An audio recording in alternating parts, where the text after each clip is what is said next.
Welcome to Sacrilegious Discourse. For this is what the Sovereign Lord says. Why do you need prophets to tell people who you are and what you want? If you can justify everything that the God of the Bible has done, then you can justify any of your behavior. A lot of this mentality is trickling into what is now mainstream right-wing Christianity. I am capable of empathy greater than this God of the Bible. This is a Bible that they tell kids. This is the good Lord. This is the good book. He is fantasizing about murder, mass murder. Head over to sacrilegiousdiscourse.com right now to find out how to leave us a review or support us on Patreon.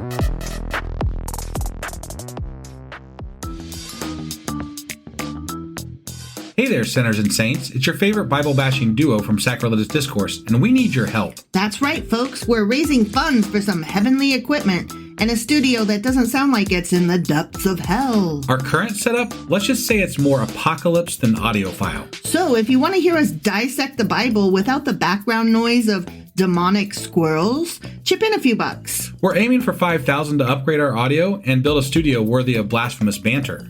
Donate today and help us spread the good word of atheism. You can find a link right on our homepage, sacrilegiousdiscourse.com. Every dollar counts. Even if it's from your collection plate.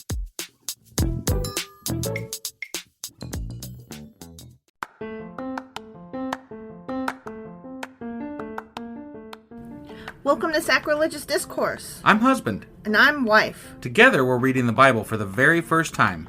We grew up without religion and wanted to know what all the fuss was about. Well, what have we learned so far? That God is a dick, and apparently some people believe in talking donkeys? We're not trying to pass ourselves off as experts. Nope, we're just reading the Bible for the first time and giving our first take reaction. If you'd like to join us in this venture, you might consider starting at episode 1. Otherwise, jump in wherever you like. All right, let's go read the Bible. Yeah, let's get to it. Husband! Wife! Do you know what today is? It's Saturday. It's Q&A Saturday. That is right. And what are we Qing and Aing today? Okay, so remember when in 2 Chronicles Chapter 14, when Zerah the Ethiopian came running up to Asa and was like, I'm gonna get ya? That guy. When they were fighting the Ethiopians. Yes. Okay. So that's what we're gonna do now. Okay, let's go do that. I'm gonna talk about that guy. Great. Let's go do that. Okay. Okay.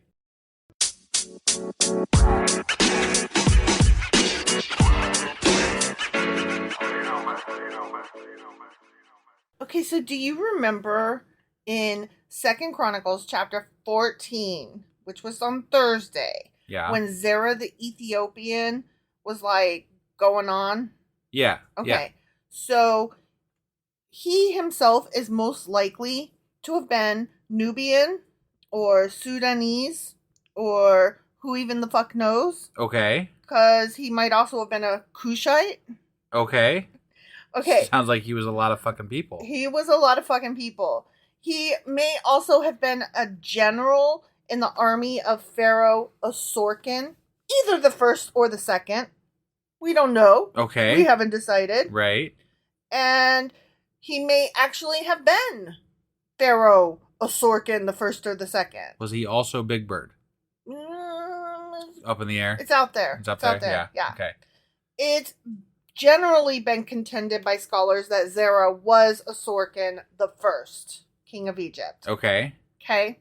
The only problem with that is that Asorkin, like his father Shishak, Okay. he was not a Cushite. He was a Libyan.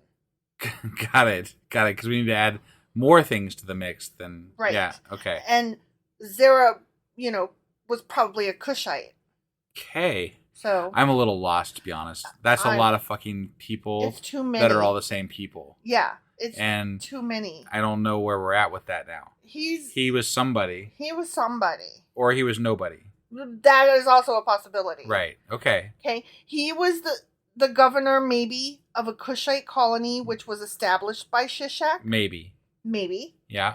It is more probable, however, say some, that Zerah was a Cushite chieftain from the vicinity of Gerar, which that was where all that fighting took place. Right, but just the vicinity. Mm-hmm. Okay. Who raided and plundered the surrounding areas, which could have been why dude was like, coming after him. Okay. Because maybe Zerah didn't just take his 1 million strong army to Asa. Maybe Zerah was running around raiding shit, and Asa was like, I've had about enough of your shit. Got it. Who even knows? I mean, if you have 1 million people, why not just go around raiding stuff, right? I guess.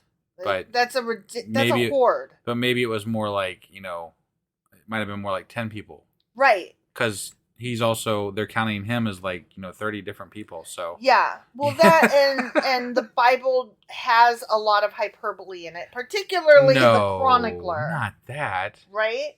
So, there's a story in the Aggadah, and do you remember what the Aggadah is? Yeah, it's the supplemental material for the Torah. Yeah, one of those supplemental. Right. Yeah. It's like the supplement to the supplement. Got it. So in this particular story, Zerah was, for a short period, the owner of all the wealth in the world. All the wealth. That is rich. Every bit of it. Which he acquired by capturing from Shishak those treasures which the king had taken from Rehoboam. Got it. So nobody had anything else that was wealth. I'm just making sure I had that straight. Okay, but did you hear that? Did I hear what? Oh my God. I hate you so much. The way that Zerah got all of the gold. Yeah. Got all of his riches, was when Shishak had taken those from Rehoboam. Got it. Okay. Yep. These were the treasures which the children of Israel had taken from the Egyptians at the time of the Exodus. So here's these Egyptians, right? And they've got all this gold. And then the Exodus happened, and the Israelites were like, hey, while we're exiling, we're just going to take some of your shit with us. Thanks, bye. But did they? I felt like they just left with what was on their backs, basically. That's the story in the Bible, but we're not reading the Bible. At the moment, we're reading from the Aggadah. Got it. Okay. All right. Slightly different story. Yeah. And so anyway, the Israelites, they took the shit, and then they went and set up their own camps, East Side gang, West Side, all of that. Yep. Judah, Israel. Yep. Okay. Yep. All of that. And then, so then Rehoboam has all this shit, right? But then Shishak comes along and he's like, by the way, give me my shit back. Okay. And so he takes it back to Egypt, right? Shishak wants his shit back. Exactly. Got it. And then Zerah got it from Shishak. Okay. In this story. Okay. And so that was how Zerah became the owner of all the wealth in the world. I see. Okay. I see. So it was shit that started in Egypt and then passed around. I think that's how you could define pretty much all of religion. Shit that started in Egypt. And spread all around. Yeah, it's true. So, okay. These were the treasures, blah, blah, blah, from the Exodus, okay? Okay. Ultimately, however, these treasures reverted to Asa when he defeated Zerah the Cushite in battle. So, oopsie, the Israelites got the treasure again. Okay. All right. Yep. In the book of Kings, in the Bible, like... First Kings, Second Kings. Mm-hmm, yep. Which doesn't mention Asa's defeat of Zerah. Mm-hmm. Asa is described as being extremely weak from a defensive point of view. Okay. Yeah. And biblical scholars regard the idea that Asa could defeat an enormous Egyptian army to be completely untenable. It's so unlikely that Asa could have beat Zerah's ass. So are you saying that the chronicler made some shit up? The chronicler is a big fat hog liar. No way. I hate that guy. I don't believe it.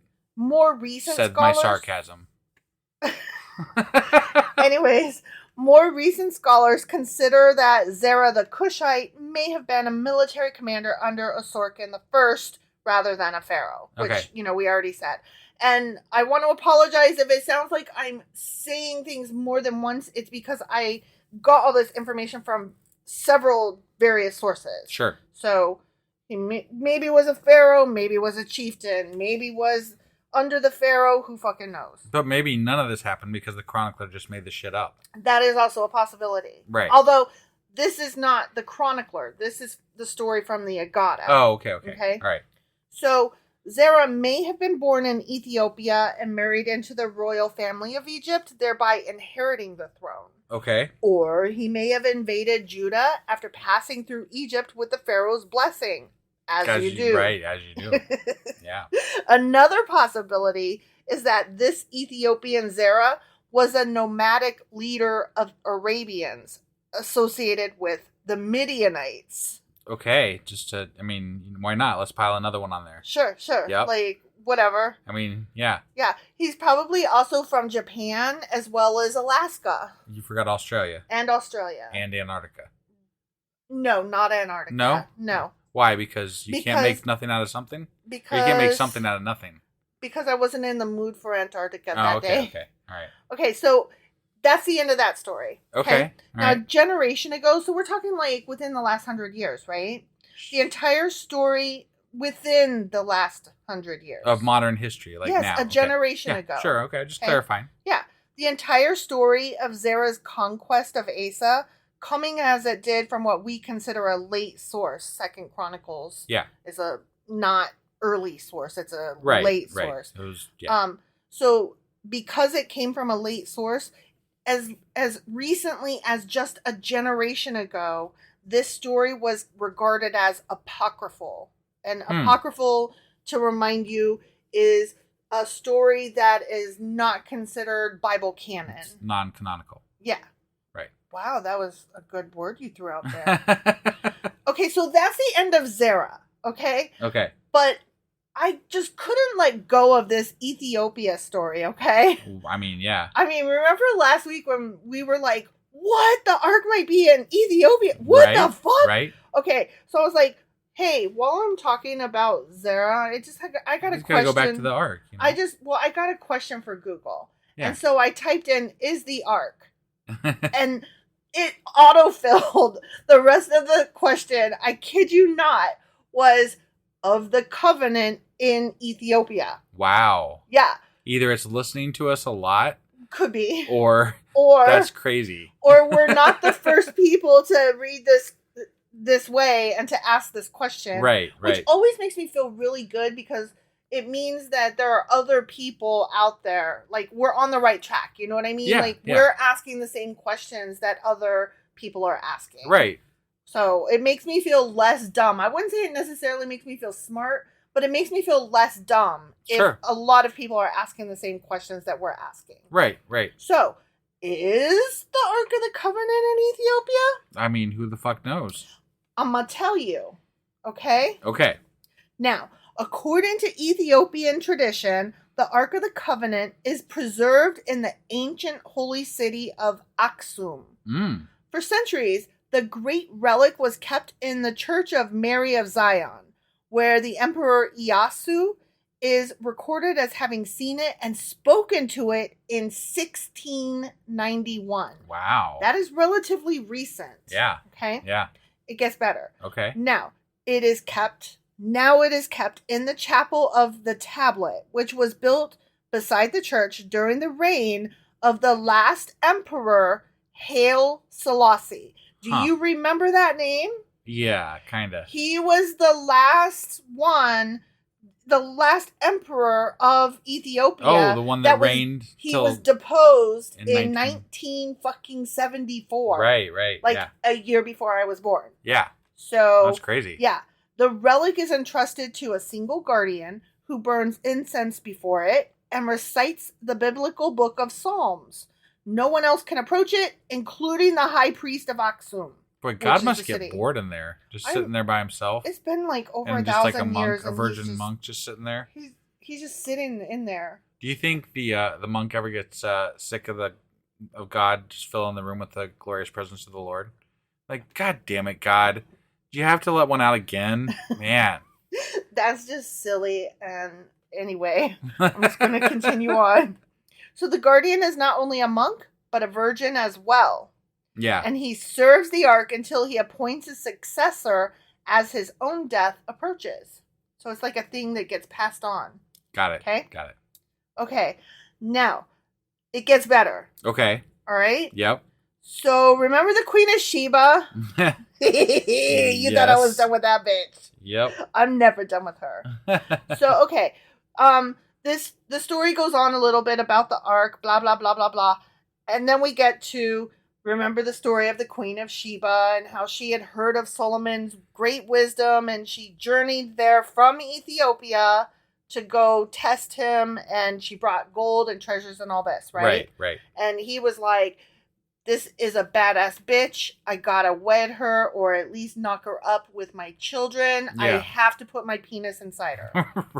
Right. So he really wanted sons with her so that he could have his sons go rule with her. Got it. Okay. Like in this story that I'm reading about Ethiopia. Right. And the Ark and Sheba. Okay? Sure. The Queen of Sheba, Yep. not Sheba. So the Queen of Sheba did conceive a son, which I believe his name was Makeda.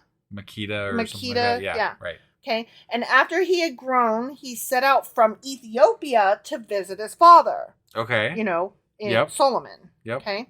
Solomon anointed him as king of Ethiopia and then instructed the elders of Israel to send their own sons to Africa to serve him as counselors. Now, because the young Israelites were desperately unhappy that they would never see Jerusalem and its temple again, they decided to carry the ark with them. Oh, shit. Right? Wait, where did you read that? Like, where did that come from? I couldn't even tell you. But some source says that yes. Okay. There is a story out there that this is what happened. Okay. Well, I mean, we kind of had, I think in one of our Q&As or something, we had covered that we thought that there were thoughts that maybe it went to Ethiopia with the Queen of Sheba, or well, at least shortly after, it was because of his son. Yeah. But it was also because when Israel was sacked, there was no mention of it. Right. And it was just and we had talked about that too, how like after a certain point, there's not really much talk of the ark anymore. Like, it what just happened to it? Disappears. Where did it go? Yeah. It probably went to fucking Ethiopia is what. Right? Yeah. That's my thinking. In fact, The Glory of Kings, which I don't know what book that is, but there's a book called The Glory of Kings. Okay. Tells us that the ark itself has decided to leave Jerusalem because the Jews had abandoned the faith that God had revealed to them. So it allowed itself to be carried to Ethiopia. Got it. Do you think they had Levites carry it the whole way? I could not even tell you because these are Ethiopians and maybe they are the new Levites. Right. Yeah. They could be the new God's chosen people. Right. For all I know. Maybe it just sits in that room because they've got no Levites to carry it. I mean, God could choose more than one chosen people. Sure. He could choose. I mean, if there is a God, he can do whatever the fuck he wants, probably. He just doesn't do a whole fucking lot, so. Right. He just sits there. Right. So now the question is, okay, what the fuck? So there's this box, right? And it's over there. Right. So even though an ancient wooden box could have survived in the dry air of a sealed Egyptian tomb, the humidity of the Ethiopian rainy season would be very damaging. Okay. The question, therefore, arises of whether an ark might have decayed in Ethiopia, but the stone tablets of Moses, for which the Ark of the Covenant had been made, would survive unharmed. So the box might be gone, but the tablets would still exist. I thought the ark was made of like metals and stuff, shit, right? Yeah. But I think it was wood adorned with gold. Okay. So the adornments would still be there, but the wood itself would surely, over the course of, thousands of years, 2,500 years or whatever. Yeah. Yeah. The wood would be gone at this point. More than 2,500 years. Because Moses was around and. Yeah, whenever. Yeah. There's too many maths. It's a long, long fucking time ago. Right. I'm just saying, like, that wood is gone. Long gone. But the adornments would still be there. And the, like the cherubim that's on top, those were like gold or something. Right. Now, they may have been stolen and melted down. Who fucking knows, right? But the tablets would still be intact if they were not crumbled and broken and stolen and hidden and whatever. Right, okay? Right. In fact, the earliest accounts by foreign travelers in Ethiopia refer to a tablet rather than an ark. Huh. Right? Seriously. Yeah. Wow. Mm-hmm. Now, mm-hmm. wait. So, like, the earliest travelers, Mm-hmm. Mm-hmm. like from what time period, though? Does it say? No. Not in that Oh, particular God, source. why are you leaving me hanging like this? Because this is so exciting to me, and I had to stop because I was like, I could just all day do this all day. Yeah. This is just fucking like rabbit fuck hole the Bible. galore. We're just gonna learn about Ethiopia. God damn. Right? Like, now I want to learn everything about Ethiopia, and I want to go there, and I want to see, is there a museum? Like, this is our next Q&A. I don't even know. We have not read next week's material yet. I don't even care. Next week's Q&A, I'm like, is there a museum? Do we know? Like, do we have the priest name the monk that sits in the room? Like, who is he? Right. You know, is this still a thing that's happening to this day? To this day. Right? Like, I'm just, oh my God, I'm so intrigued. I can't even, like, my cheek muscles hurt from smiling because I just love learning this shit. It's so cool. Really awesome. Like, I can't, I mean, I wasn't done with the Queen of Sheba, and there she was just sitting there for me. Like, could you imagine if we just got, like, Moses' tablets are still there? Hypothetically. Yeah. Or at least some type of a tablet is still there. Mm-hmm. Possibly, maybe. Right. And maybe some adornments from the ark or something like that. And a mason jar full of manna. Yeah, right, yeah. Yeah, and Moses' book of whatever, you know. And what else? Aaron's... The rod. Yeah, with the almond joy rod. Surely that would not have rotted away. You don't think so? It's a magic wand. It is. I mean, he turned into a snake once, remember? Yeah, it's a magic fucking wand. That could still be Wait, there. no. Remember that one guy, I forget which king it was, but he took it out and he was like, y'all are fucking shit up with your snakes and whatever, and you're worshiping the wrong thing. And he broke that rod, remember? Oh. Like, I only vaguely remember that. Yeah, I forgot which king it was, but he was like, y'all are doing it wrong. You're doing the worshiping thing wrong. I thought that was the thing. I thought that was the thing for when. Remember how they made the bronze statue of the snake? Yeah. And that's what that was. But the almond joy rod was something different. Oh, okay. Never mind then. Yeah, the almond joy rod should have still been in there. Well, it's a magic wand, so if somebody didn't break it, then it should still be magic. Yeah. I mean, that's really the ark should be like that's God's throne. That's God's box. You think, even though it's wood, God would keep it in good shape instead of just sitting on the fucking ground on the tablets with the fucking tablets going up his asshole. That would be a really good name for a book. The God Box. The God Box? Right? Yeah. I want to continue with this Q&A right now. Like, we can't. I know. I want to, like, say, okay, hold on. And then I want to go read some more. But we got to go. I know. We got to go. All right. That was all we had for today for our Q&A. That was all we had. That was it. Nothing more. Well, I mean, that was a lot. Nothing else to see, folks. That was a lot, though. That was a lot. Yeah. All right. Well, so we will be back tomorrow with our weekly replay and also... No, that is tonight. No, you're right. Nothing. Tomorrow. Yeah, nothing. Tomorrow. And we're going to be doing our first bi-weekly on purpose. Planned. Dated. Patreon episode. Yeah. And I think we're covering Tom Cruise. Not Tom Cruise. I did that last time. Oh my God. Not Tom Cruise. Ted Cruz. I mean, they're both schmucks, but... Yeah, there was some tragedy that happened in Ted Cruz's family, and it's very... It hit home with us a little bit. It hit home with us pretty hard. Yeah, so we wanted to discuss that and our thoughts on it and how we feel about the whole situation. So, yeah, that's what we're talking about tomorrow. If you aren't on Patreon with us, you can get on there for as low as $2 a month and get access to all of our all of our Patreon episodes that we do exclusively for our Patreon members, as well as get things like stickers and mugs and shirts and all kinds of shit that come with different levels. When we post stuff early, you get first access to it. Yes, that too. You can also chat with us. Guys, we do this for every level. Like, you get no ads, you get access to our episodes as soon as we release them, which is usually just the night before. Yeah, we ain't that fancy. And you get our special bonus episodes. Yeah. And you can choose any level to do that at.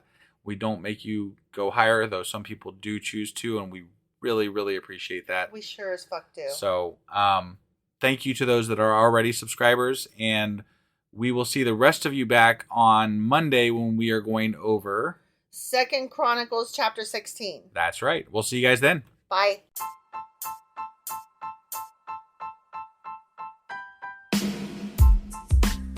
Hey, wife, I guess that's the end? But husband, that's just sad. It doesn't have to be. We are on lots of social media platforms like Twitter. Our handle there is sacrilegious_D. For D's nuts. Oh my God. Stop doing that. Anyway, we're also on Facebook, Instagram, and Pinterest. There's a link to all of our social media sites at our website. Ooh, we have a website? Yeah, it's sacrilegiousdiscourse.com, where you can also find a link to our merch shop. We have a merch shop? Yep, we have podcast-themed clothing, mugs, notebooks, and more, as well as an atheist and science-themed products. Wow, our fans should really go check that out right now. Definitely. They can get in touch with us by sending an email to sacrilegiousdiscourse@gmail.com. But before they do that, we could really use some help. Oh yeah? With what? Well, it's not free running the podcast, and we need some financial support in order to get better equipment, which will free up time so we can concentrate on our podcast and our fans. Okay, so what should they do? Head over to patreon.com/sacrilegious discourse and sign up as a contributor on our podcast. Supporters there receive additional bi-weekly episodes that we record just for our Patreon members for as little as $2 a month. Also, we'd really appreciate it if you would like and subscribe on whatever platform you're using. And Apple Podcast reviews help us out tremendously. Like and subscribe. Leave an Apple review. Join us on Twitter. Support us on Patreon. That's a lot of instructions. Don't forget to say thanks. Thanks. Okay, bye.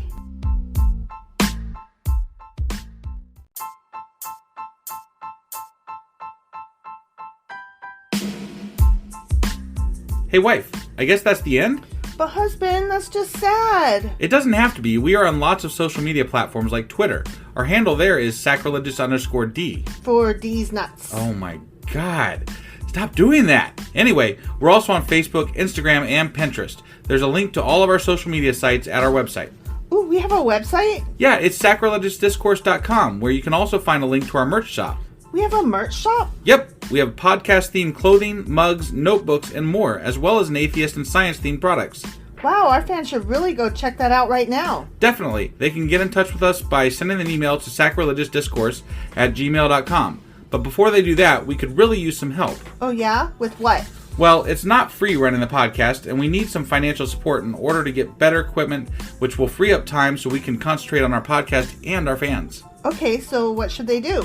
Head over to patreon.com/sacrilegious discourse and sign up as a contributor on our podcast. Supporters there receive additional bi-weekly episodes that we record just for our Patreon members for as little as $2 a month.